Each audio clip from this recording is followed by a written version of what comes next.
40 साल उन्होंने कराची में लोगों की जहन साजी की है, मुआजिरत के नाम पे या जो भी शनाख्त के नाम पे, और 40 साल वो हुकूमत में रहे हैं, लोगों की खिदमतें भी की हैं।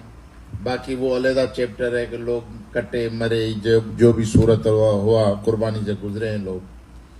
लेकिन जो सियासी लोग हैं कराची की आबादी, वो अल्ताफ सिंह की फॉलोअर है, ये इनकी नहीं है। ये सरकार ने बिठाए हुए हैं बोने किरदार जो है।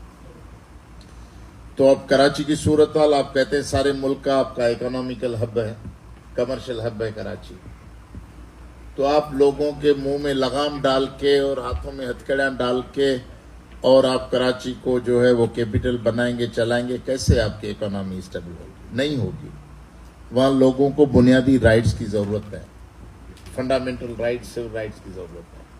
सिंध के लोगों को ये जागीरदार जरदारी आपने 50 साल से पीपल्स पार्टी तो दी है, लेकिन 18 साल से जरदारी आपने मसलत किया हुआ है।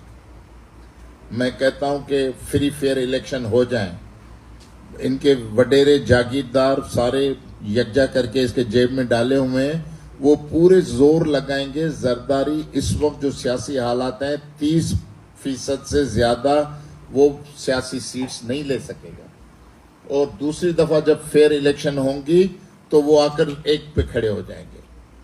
जरदारी खुद अपने घर की नवाब शाह की सीट नहीं ले सकता। बिलावल भुट्टो खुद एक मौलाना राशिद मामूद सुमरो आम सा आदमी है JUI का, लेकिन बिलावल भुट्टो उसके मुकाबले में वो सीट नहीं जीत सकेगा अगर फेयर फ्री इलेक्शन हो जाए। तो सिंध के हालात ये, अब जबरदस्ती इन्होंने मसलत की हमें मैंडेट, और एक हम इस जबर से गुजर रहे हैं, यानी मंशात हमारे पास आम है। शर्म की बात है ना भाई, आप रोड के पैसे खाते हैं, स्कूलों के खाते हैं, अस्पतालों के खाते हैं, इससे ज्यादा कम तक क्या काम होता है कि आप मंशात चलाएं और MP MA आपके मंशात की मंथली लें, उनको सुपरवाइज करें। सारे मुआशरे को आपने तबाह कर दिया है। 6 साल का बच्चा जो है वो मंशात पीता है, आइस पता नहीं क्या क्या नाम है, हमें तो नाम भी पता नहीं है। और देही इलाकों में वो शराब के, कच्चे शराब के मटके शाम को 6 बजे 20 रुपए की वो कुप्पी मिलती है, 30 रुपए की हर आदमी। जी 50 की हो गई होगी, 50 की हो गई होगी, ठीक है। मुझे ज्यादा अच्छी मालूमात, मुझसे ज्यादा इनकी मालूमात होगी। आपको उसका जायका भी बता वो कीमत कोरोना के बाद बढ़ी है।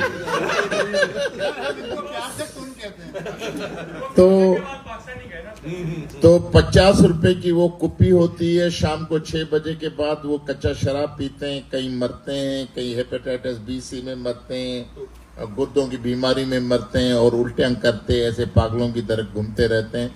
यानी सिंध में सिंधी सोसाइटी को आगे ले जाकर तरक्की की तरफ ले जाना बिल्कुल खत्म है। प्राइमरी स्कूल जो अंग्रेजों के जमाने के थे वो बंद हो गए। कहते हैं ना घोस्ट स्कूल, रोज आप सुनते होंगे घोस्ट स्कूल। 20-20 हजार घोस्ट स्कूल होते हैं क्या? घोस्ट असातिज़ा होते हैं क्या?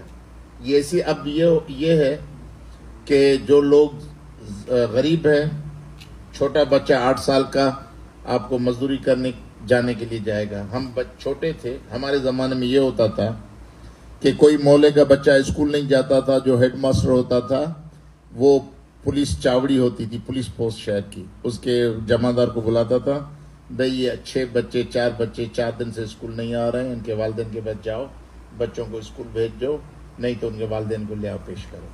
इस तरह पढ़ाई होती थी। अब सूरत हाल ये है कि बच्चे मजदूरी पे जाते हैं, और थोड़ा बहुत जो संजीदा आदमी है वो कहता है मेरा बच्चा दरबदर हो जाएगा नशोपतों में, वो जाकर मदरसे में छोड़ के आता है। आप बच्चों को लाइलम रखें तालीम से, वो भी बर्बादी, और स्कूल भेजने के बजाय मदरसे में भेजें, उससे बड़ी ज्यादा बर्बादी होगी।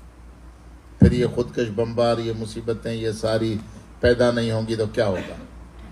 ये रियासत की और हुकूमत की जिम्मेवारी है कि जो बच्चा पैदा होता है उसको मैट्रिक तक फ्री तालीम मिलनी चाहिए, मयारी तालीम मिलनी चाहिए। इन्होंने स्कूल बंद कर दिए। USAID के कितने पैसे आए, खा गए, हजम कर गए, कोई पता नहीं।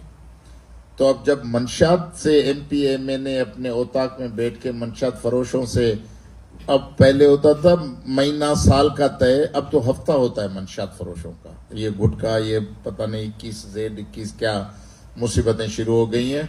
अब मंशात फरोश हफ्ते में 10-10, 20-20 लाख रुपए देते हैं इनको कमीशन। तो जब इस तरह मुआशरे होते हैं और ये रियासत हमारे ऊपर ये मसलत करके बैठी हुई है, और उसके बाद फिर ये अभी भी लोग वो कहते हैं ना, वो लाइन लग गई थी कि भाई टैक्स बढ़ गया, तो लोग गए कि भाई बादशाह के पास, सही हमारे साथ ये जुल्म फलाना। तो उसने कहा कि क्या कहा, हाँ, कि हमारा टाइम जाया होता है, आज एक डंडे वाला भी बिठा दें, एक डंडा भी मार दें हमें, लेकिन हमारा जो है वो टाइम बच जाए। तो इस तरह का मुआशरा इन्होंने तामीर किया है। तो इसलिए अब सिंध के लोगों को और अजाब में डालने के लिए जो मैंने पानी का इशू बताया, ये पैदा किया है। अब टाइम तो आप तय करें कि ये टाइम हुक्मरान किसकी खिदमत कर रहे हैं, पाकिस्तान के हक की खिदमत कर रहे हैं या पाकिस्तान को बर्बादी की तरफ ले जाने की खिदमत कर रहे हैं। फैसला उनका होगा।